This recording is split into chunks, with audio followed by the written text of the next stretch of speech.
Something I learned in my last relationship is how important it is to like really stand on my boundaries and not self-sacrifice just to stay in the relationship. I feel like I did that a lot. So I wound up in relationships that weren't really the best for me because I was just, doing things to keep the relationship going instead of, staying true to myself. So sticking to my boundaries. All right. Okay. Your name and age and answer to his question. My name's Anita. I'm 37. And what I learned from my last relationship is you can't love someone into loving you back, like sticking to who you are and what your boundaries are. So I just kind of find myself losing myself trying to make myself become this person for someone because I wanted to be loved the right way when I could have just walked away. Okay. What's being loved the right way? Like, what's that for you? What's that look like? Well, when sometimes infidelity means that you're lacking something, so you're looking for that, right? And people make mistakes and everything like that because we're adults. But if it's constant, you're just holding on to me for something. You're not you don't want me. I might just fulfill a need for you selfishly, so you just keep me around, but that messes up me. So, yeah.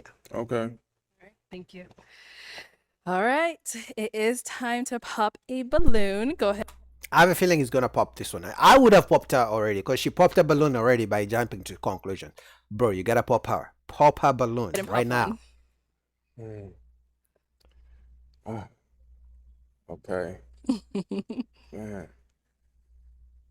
Oh, all right. I'm about to pop.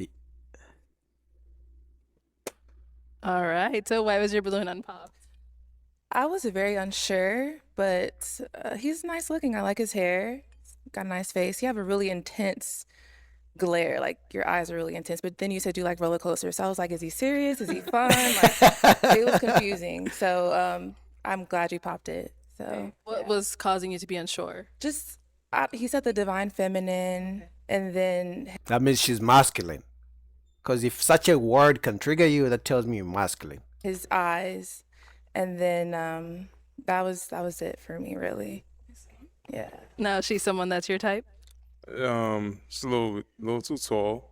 And I like strong eye contact. I feel like the eyes are the window to the soul. Exactly. I So agree. I have nothing to hide. I want you to look and see my eyes. Yes, they're So- just super intense. I don't know if I like a soft gaze, but you're like, y'all can have Sorry. that. Okay. All right, Josh, we've got 4 girls left. Go ahead and ask them another question. Sorry, 4 ladies. Okay. Mm. Wow. What's the best advice someone's ever given you throughout the course of your whole life? Good question. Okay. What's the best advice someone has given you? The best advice, that's going to sound like the best advice comes from the Bible. That's just where the best advice comes from. And so anytime I open the book, I'm getting advice every single time. So I would say the Bible. I mean, if you want to know what it is, you want to know what? Yeah, what's one from the Bible that you I would say it's seek first the kingdom of God and his righteousness, and all things will be added unto you. So if you seek God first, then God will direct your path. And this is what I'm saying. Church people should go to church. Because is she telling me her father, her mother, her siblings, her teachers, professors, boss at work have never given her any life advice that she used prior to start to read the Bible? This is what I'm saying. Church people should find people in the church. Because she's now pretending like as if she can't relate to normal people outside of church. Why don't you go to church and find you a church guy? Or a pastor, for that matter. If I was me, I would have popped a balloon, but she looks good, so I understand why he's waiting. All right. Okay. What about over here? I believe the question was the best piece of advice. Mm-hmm. It came from my dad. His motto is "Don't ask, just believe," and that's something that I've adapted to my entire life. I think it's important to have a strong belief in faith, and if you have a strong belief in faith, then you don't have to ask; you just have to believe. Okay. That makes sense. At least she's normal. She's acting like she's normal, right? But the other girl is acting like as if she invented the Bible or some shit. What about over here? Best advice. Liz, 36. My best advice is also from my dad. And this is going to sound cheesy, but it's be a leader, not a follower, which I learned it when I was young, but I do think it applies in adulthood too, with like so many people who like seek validation from others and things like that. So I've always like used it to just walk to the beat of my own drum. And yeah. Okay. And what about over here? I'm not trying to be on trend here, but my best advice came from my stepdad. He's an amazing man of God, and he just explained to me the power of grace. In a generation where we're all lost and people feel like maybe they're not good enough to go to Christ or to come, and the people that are in the church are condemning and pushing them away. He expressed to me giving and getting grace, and how the grace of God is enough for all of us. So that alone just kind of changed my mindset, and I noticed that I kind of operated and feeling like I didn't have to fix it myself, but just to spend time with God, surrender what I do desire, and everything's fallen in place since. Okay. Okay. We got to Pop dwindle the them first one. down, so I'm going to have you pop 2 Okay. Yeah, pop this one, please. whenever you're ready. Start The clock. first one. Come on, man. Okay, one more.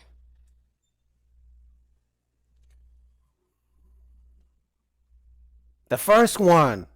Red flag right there. Ooh. Yes. Oh.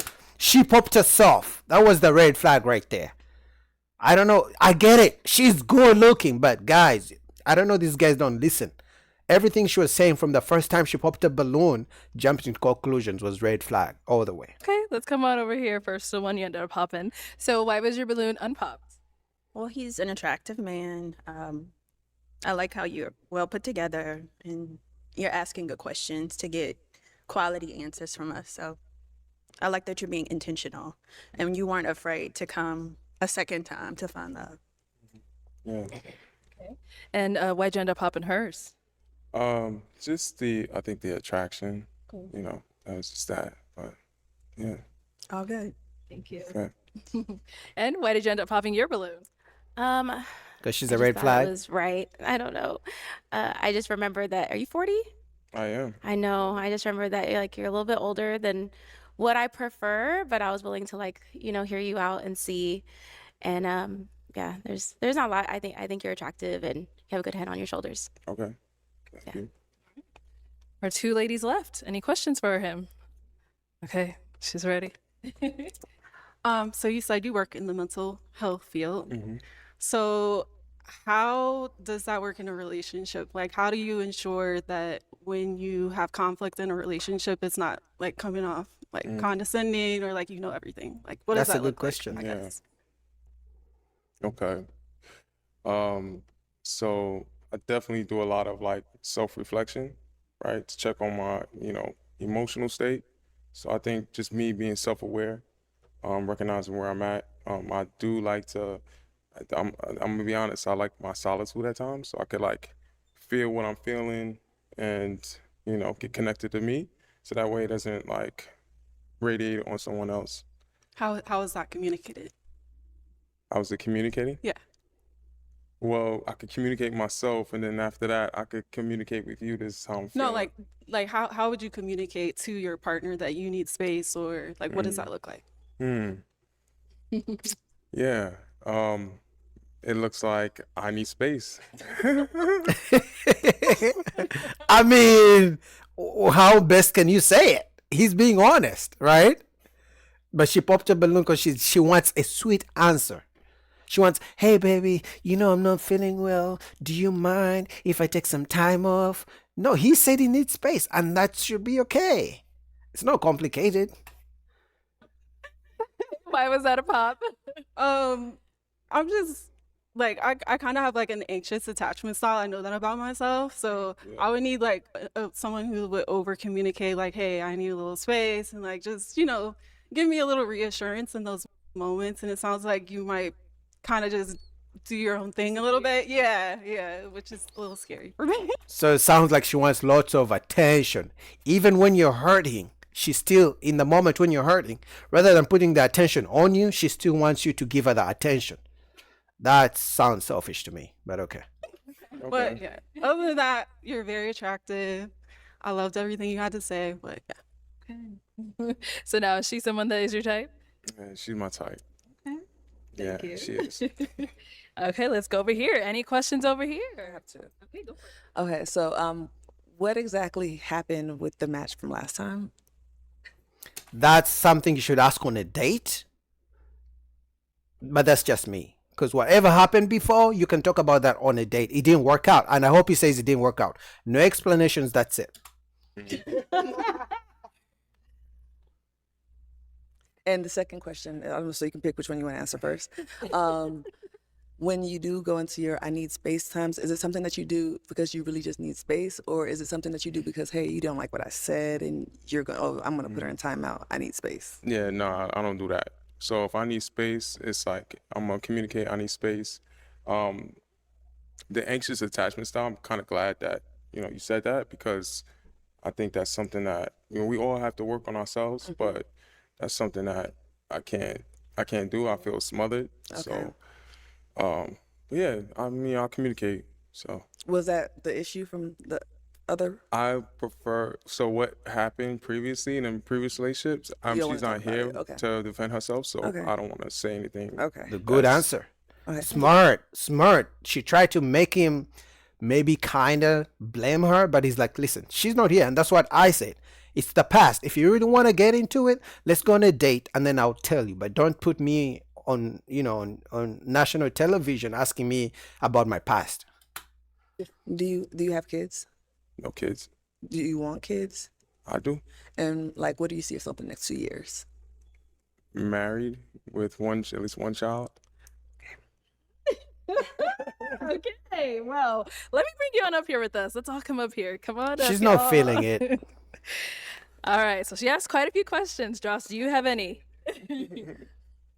If you don't have any, no, no that's fine. questions. No questions? No, not for you? No questions. Okay, well then, Okay. is it a yes for you for him? Yes. And is it a yes for you for her? Yes. We got a man. I mean, shout out to this guy. He came on in the previous episode. Arlette brought them back. The people in the comments said he was the issue. The woman also said he was the issue because she was not getting the attention. Again, if you guys watch when Arlette brought them back, all she was complaining about, oh, he's not calling, he's not listening to me. So, like he said, he's being honest. Like, hey, listen, if a woman wants too much attention from me, I'm not the guy for her. So she was being honest. But I'm hoping for the best and wishing them the best.